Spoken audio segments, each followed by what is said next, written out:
Bonjour et bienvenue sur la chaîne des Fous de Normandie. Aujourd'hui, on va parler de 7 articles dont vous trouverez le lien dans la description de cette vidéo. Et puis, je vais vous dire un petit truc sur vous à la fin.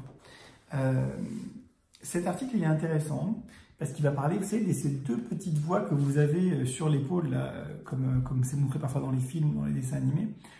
Cette petite voix qui vous dit de prendre du plaisir, d'anticiper une récompense en faisant quelque chose.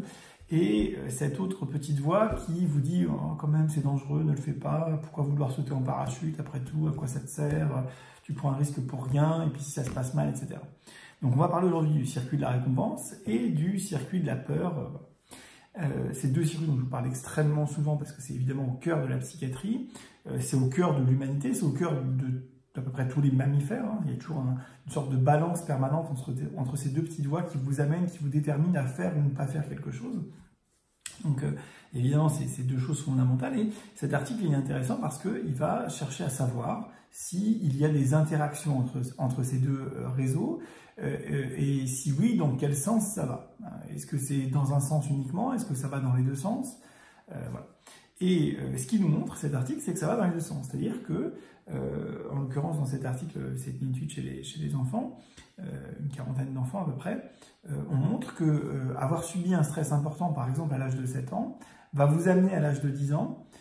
Donc en gros, avoir stimulé la petite voix négative à l'âge de 7 ans en disant voilà, attention, il y a des dangers, regarde ce qui t'arrive, tu as eu des stress, tu as eu des machins, voilà. Donc stimuler ce côté anxieux à cause de stress important à l'âge de 7 ans, va venir avoir un impact sur votre capacité plus tard, quelques années après, donc en l'occurrence à l'âge de 10 ans, un impact sur votre capacité à anticiper le plaisir.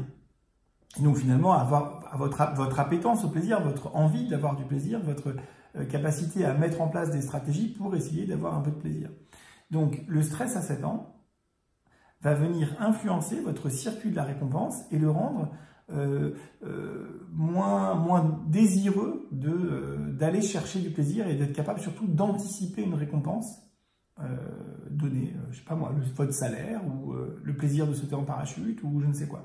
Votre capacité à anticiper une récompense et donc finalement derrière votre volonté à aller la chercher finalement quelque part, eh bien va être diminuée à cause des facteurs de stress que vous aurez eu à l'âge de 7 ans. Donc oui, la petite voix négative a une influence sur la petite voix positive, pour faire extrêmement simple, vous avez compris l'idée, et le stress va venir diminuer votre capacité à anticiper une récompense positive.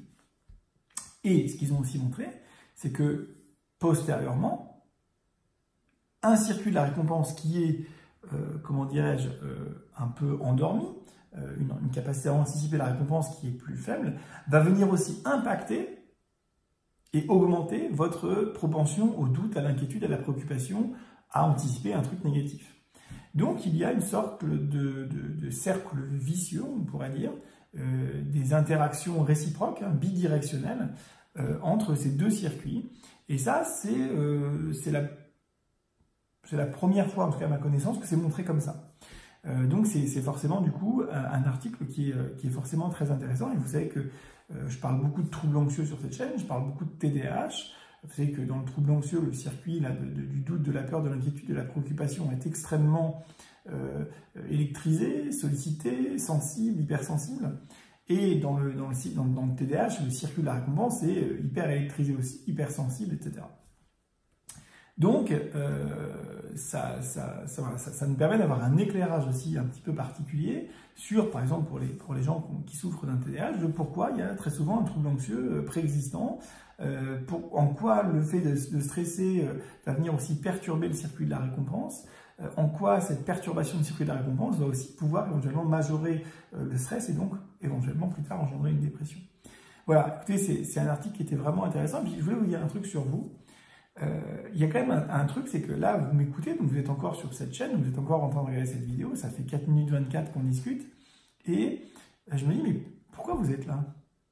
Enfin, bon, si vous êtes un professionnel, je sais que, et je remercie ceux qui se reconnaîtront, je sais qu'il y a un certain nombre de personnes, des psychiatres, etc., et des médecins qui regardent cette chaîne, et je dis, ok, à la limite, mais voilà, pourquoi pas, c'est intéressant, mais alors, les autres, expliquez-moi pourquoi vous regardez cette vidéo. Vraiment, j'ai envie de le savoir. Je suis très étonné par les chiffres de vues des vidéos de cette chaîne. Vraiment, jamais j'aurais pensé qu'on aurait 4000 abonnés, etc., etc.